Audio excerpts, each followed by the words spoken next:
पूज्य गुरुदेव, जैन धर्म संभवतः एक अकेला ऐसा धर्म है जो अहिंसा पर बहुत ही सूक्ष्मता से विचार करता है।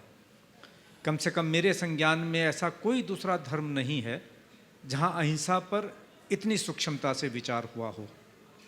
उसका दूसरा पक्ष यह भी है, और बड़ा सबल पक्ष है, कि हिंसा और अहिंसा की व्याख्या करने में वह कोई अपवाद स्वीकार नहीं करता। वह आवश्यक हिंसा को भी हिंसा मानता है और अनावश्यक हिंसा का तो हिंसा मानता ही है, कोई अपवाद स्वीकार नहीं करता। जो कुछ भी मान्यता है वह परिस्थिति जन्य नहीं है, शाश्वत है। कठिनाई यह है कि जैन परंपरा में आस्था रखने वाले व्यक्तियों की संख्या घटती चली जा रही है। यह पूरे विश्व का परिदृश्य है कि जहाँ संपन्नता है और जहाँ शिक्षा है उनकी संख्या घटती चली जा रही है, और उसमें संभवतः जैन परंपरा के लोग सबसे आगे आते हैं। और जिस तेज़ी से उनकी संख्या घट रही है, तो फिर ये अहिंसा और शांति का यह जो प्रतीक है और यह संदेश है, यह संदेश फिर कहाँ जा पाएगा? बहुत ही गंभीर सवाल आपने उपस्थित किया है, और ये हर जैन के लिए चिंतनीय। जैन रहेंगे तभी जैनत्व रहेगा, और जैनत्व को बचाए रखने के लिए जैन को बचाए रखना हमारी पहली कोशिश होनी चाहिए। जैनों की संख्या दिनों दिन घट रही है। आज टोटल फर्टिलिटी रेट जैनों की सबसे न्यून है। आपने मध्याह्न में भी इस बात को कहा था कि 50 साल में हम आधे हो जाएंगे, बल्कि उससे पहले भी आधे होंगे। ये बहुत चिंतनीय है। जैन समाज प्रबुद्ध है, लेकिन प्रबुद्ध होने के साथ साथ उन्हें इस बात का भी ध्यान रखना चाहिए कि अच्छे लोगों की संख्या निरंतर बनी रहे, और इसमें हमें 4 स्तर पर काम करना चाहिए। पहली बात, जो जैन हैं वे जैन बने रहें, उनमें भटकाव ना आए।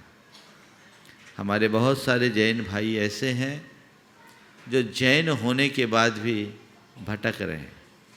आज से कुछ दिन पहले एक सज्जन मेरे पास आए थे जो एक उच्चाधिकारी के पद से रिटायर हुए, और उनके मित्र उन्हें ज़बरदस्ती यहाँ किसी तरह लेके आए। उन्होंने यहाँ आकर के बोला, महाराज जी, एक लंबे अंतराल के बाद में जाना कि जैन क्या होता है।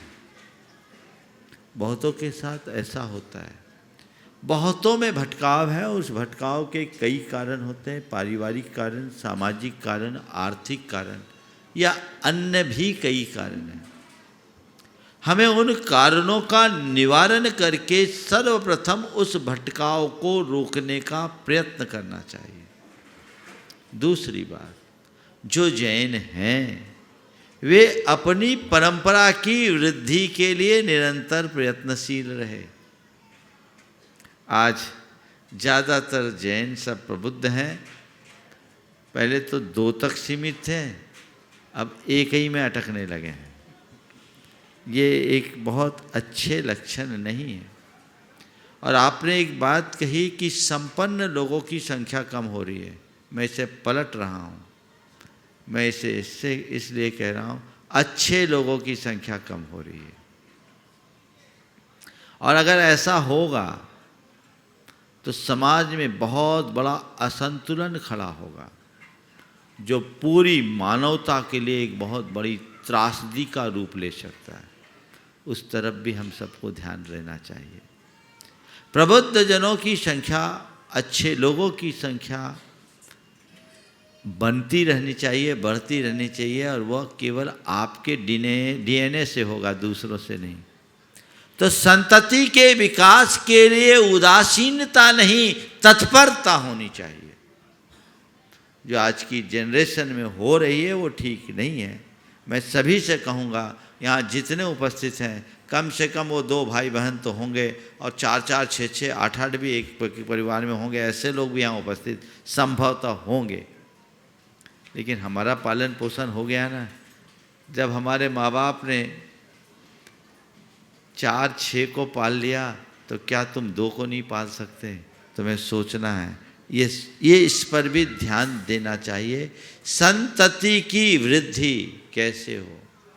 तीसरे चरण में हमें जैन धर्म को व्यापकता से प्रचार प्रसार करके जो जैन नहीं हैं उन्हें जैन धर्म की ओर आकर्षित करना चाहिए और उन्हें जैनत्व से जोड़ना चाहिए, ताकि उनके हृदय में अहिंसा का बीजारोपण हो और वो जैन धर्म को जन जन तक, आने वाली पीढ़ियों तक पहुंचा सके। और चौथा, ऐसे लोग जिनमें जैनत्व से भटकाव हो गया है उन्हें हम पुनः वापस लौटाएं, वो उपक्रम प्रारंभ करें, तो आज फिर से वो अहिंसा के क्षेत्र में आगे बढ़ सकते हैं। हम लोग चारों चरण में ध्यान दें।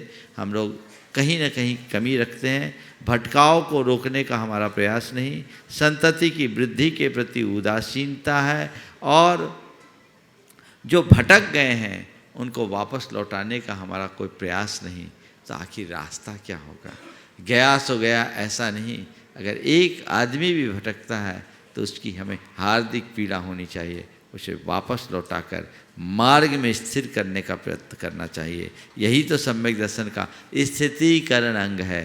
यदि इन चारों उपायों को हम आत्मसात करते हैं तो मैं समझता हूँ फिर आने वाला समय हमारा अपना होगा। और अगर हम इन्हीं में उदासीन होंगे तो कल यही होगा, हमारे मंदिर रहेंगे पर उनकी पूजा करने वाला कोई नहीं रहेगा। मंदिर हमारे होंगे, कब्जा किसी और का होगा। हमारा धर्म, हमारी संस्कृति, हमारी परंपरा सब कुछ छिन्न भिन्न हो जाएगी। हमें जिन शासन के इस रथ को पंचम काल के आखिरी समय तक लेकर के जाना है, ये जवाबदेही हमारी अपनी है, सबकी है कि हम इस परंपरा को आगे बढ़ाएं और उसके लिए अपने स्तर पर जो कुछ भी किया जा सके तत्परता के साथ करें।